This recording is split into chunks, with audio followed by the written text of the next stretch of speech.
নমস্কার, আমি মঞ্জু ভট্টাচার্য। আমার গ্রন্থপাঠ আসরে আপনাকে স্বাগত জানাচ্ছি। পড়ছি শ্রী শ্রী চৈতন্যদেব গ্রন্থ থেকে 10ম অধ্যায়ের পরবর্তী অংশ।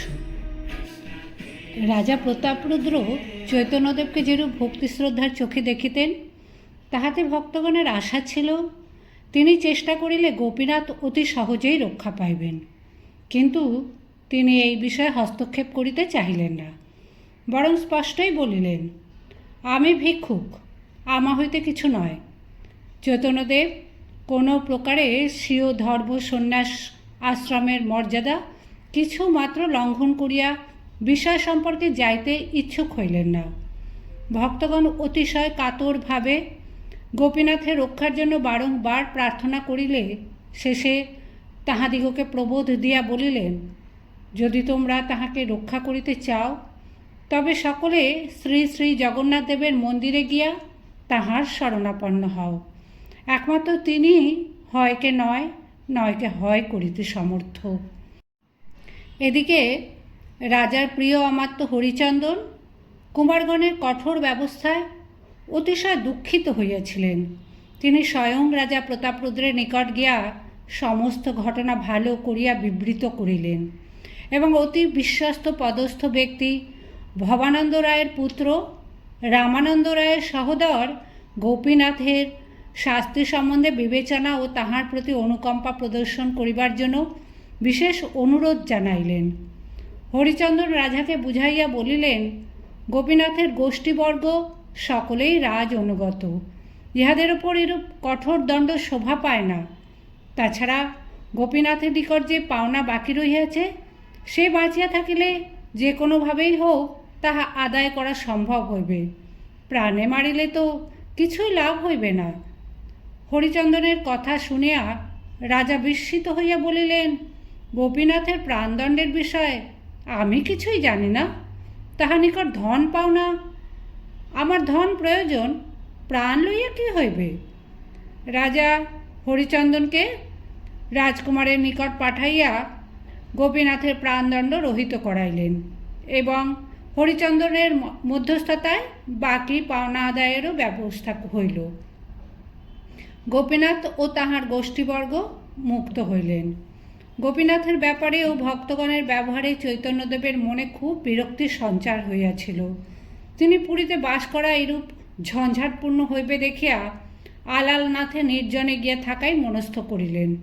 তিনি তখন তাহার পরম অনুগত ভক্ত ও জগন্নাথের সেবক কাশী মিশ্রের উদ্যানে একান্তে অবস্থিত কুটুরে আপনভাবে বাস করিতেন। কাশী মিশ্র অনুক্ষণ প্রাণপণে তাহার সেবা ও স্বাচ্ছন্দ্যের চেষ্টা করিতেন। তিনি কাশী মিশ্রকে স্বীয় অন্তরের কথা জানাইলেন।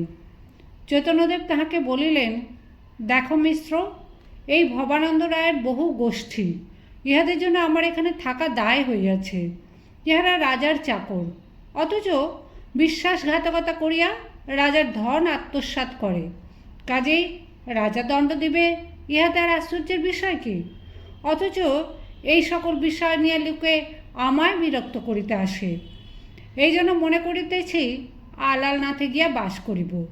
স্থানটি বড়ই নির্জন, সেখানে গেলে এই সকল হাঙ্গামায় পড়িতে হইবে না। ভিক্ষুক সন্ন্যাসী আমি, নির্জনবাসী, আমা দুঃখ দেন নিজ, দুঃখ কহিয়াসি।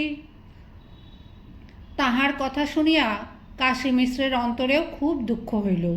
তিনি তাহাকে পুরীতেই বাস করিবার জন্য কাতরভাবে বারংবার প্রার্থনা করিলেন এবং ভক্তগণের পূর্ব অপরাধ ক্ষমা করিবার জন্য অনুরোধ জানাইলেন।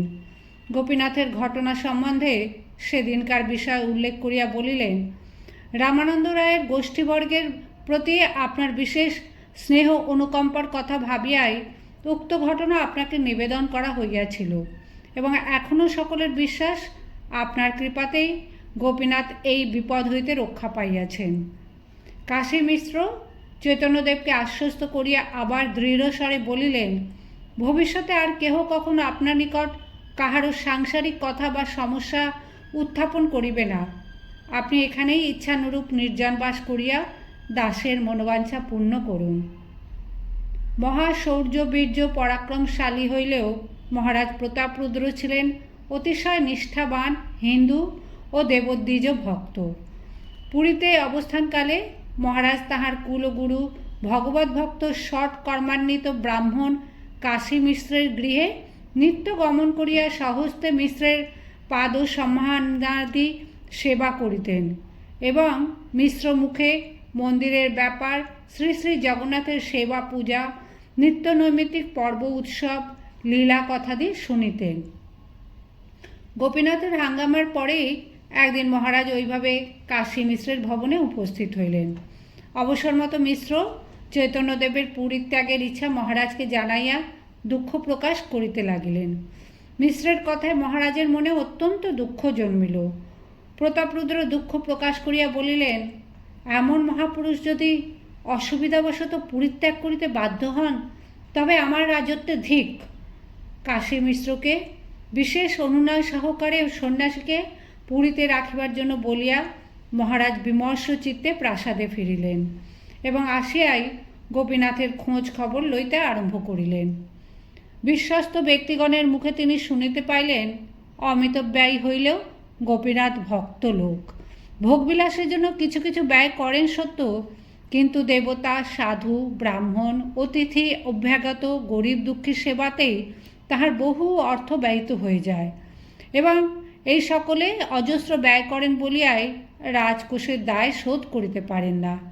গোপীনাথের এইরূপ সদ্ব্যয়ের কথা শুনিয়া রাজার মনে খুব আনন্দ হইল। ইহার পর তিনি আরও যখন শুনিলেন যে সেদিন প্রাণদণ্ডের জন্যে চাঙ্গে তুলিয়া রাখা হইলেও ভগবত ভক্ত গোপীনাথ কিছুমাত্র বিমর্ষ হন নাই, তন্ময় চিত্তে ভগবানের নাম জপ করিতেছিলেন, তখন রাজার বিস্ময়ের সীমা রইল না। গোপীনাথের সমস্ত খবর শুনিয়া তাহার উপর রাজার আক্রোশ চলিয়া গেল, বরং তিনি সমধিক প্রসন্ন হইলেন। প্রতাপরুদ্র তাহাকে ডাকাইয়া নিকটে আনিলেন এবং বিশেষ সম্মানের চিহ্ন রাজকীয় শিরবস্ত্র সহস্তে উপহার দিয়া বলিলেন, তোমার সমস্ত অপরাধ ক্ষমা করা হইল এবং পূর্বের সমস্ত দেনাও রেহাই দেওয়া হইল। অদ্য হইতে তোমার প্রাপ্য দ্বিগুণ হইবে। নিয়মিতভাবে রাজকর আদায় করিয়া নিজ বৃত্ত ইচ্ছামতো সৎকর্মে ব্যয় করিও। এখন হইতে সাবধানে থাকিবে, রাজকোষে যেন দেনা না হয়।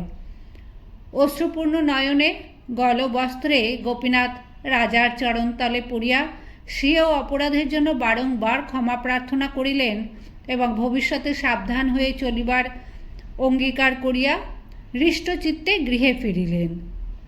গোপীনাথ গৃহে ফিরিয়া এই শুভ সংবাদ জ্ঞাপন করিলে তাহার পরিবারস্থ সকলের মনে অতীব বিস্ময় জন্মিল। কোথায় দেনার দায়, অপমান, প্রাণদণ্ড, আর কোথায় রাজসম্মান ও বৃত্তলাভ?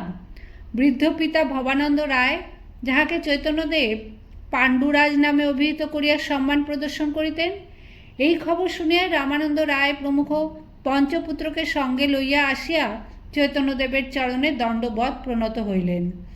বৃদ্ধ সজল নয়নে করজোড়ে সমস্ত ঘটনা নিবেদন করিয়া বলিলেন, প্রভু, আপনার কৃপাতেই গোপীনাথের প্রাণ রক্ষা হইয়াছে। এখন আবার রাজানুগ্রহ, সম্মান ও বৃত্ত লাভ হইল। চৈতন্যদেব তাহার কথায় বাধা দিয়া বলিলেন, শ্রী শ্রী জগন্নাথ দেবের কৃপাতেই সমস্ত, আমা হইতে কিছু নহে। ভবানন্দ রায় দুঃখ প্রকাশ করিয়া বলিলেন, প্রভু, সংসার বড়ই অনর্থের হেতু। রামানন্দ, বাণীনাথ আপনার শ্রীচরণ আশ্রয় পরমানন্দের শান্তিতে আছে। বাকিগুলিকেও আপনার চরণ প্রান্তে আশ্রয় দিয়া রাখিলে আমি নিশ্চিন্ত হইব। রায়ের কথায় তিনি হাসিয়া উত্তর দিলেন, সকলেই বৈরাগী হইলে তোমার বহু গোষ্ঠীকে অন্ন দিবে কে? তারপর তিনি রায়ের পুত্রগণকে সাবধান হইবার জন্য উপদেশ দিয়া বলিলেন, রাজার ধন কখনো নিজের ইচ্ছামতো ব্যয় করিও না। রাজার প্রাপ্য সর্বদা নিয়মিতভাবে আদায় করিয়া নিজ প্রাপ্য সৎকর্মে ব্যয় করিবে, কখনো অসৎ ব্যয় করিও না। তাহাতে ইহকালে ও পরকালে সর্বত্রই দুঃখ ভোগ করিতে হয়। তাহার উপদেশে রায়ের পুত্রগণের স্বভাব ও মনের বিশেষ পরিবর্তন হইয়াছিল। সন্ন্যাসী চূড়ামণির কাঞ্চন সম্পর্ক ত্যাগ সম্বন্ধে আর একটি ঘটনার উল্লেখ করা গেল। মহারাজ প্রতাপরুদ্র চৈতন্যদেবকে যেরূপ শ্রদ্ধা ভক্তি করিতেন, তাহা দেখে মনে হয় তিনি এক অলৌকিক মহিমাপূর্ণ সন্ন্যাসীর সেবা ও প্রীতির জন্য যে কোনো প্রকার ত্যাগ ও দুঃখ বরণ করিতে প্রস্তুত ছিলেন। কিন্তু কঠোর তপস্বী কাম কাঞ্চন ত্যাগী সন্ন্যাসী চৈতন্যদেব শ্রী শ্রী জগন্নাথের সেবক ভগবত ভক্ত বলিয়া রাজার ওপর স্নেহপ্রীতি রাখিলেও ঐহিক সুখ সুবিধার জন্য কখনো রাজমুখাপেক্ষী হন নাই। এমনকি তাহার আশ্রিত ভক্তগৃহীদের পক্ষেও বিষয় সুখের লালসায় রাজানুগত্য তিনি অতিশয় গর্হিত মনে করিতেন। এই বিষয়ে একটি ঘটনার উল্লেখ করিলেই পাঠকগণ তাহার অদ্ভুত ত্যাগের ভাব ও সূক্ষ্ম অন্তর্দৃষ্টির কথা বুঝিতে পারিবেন।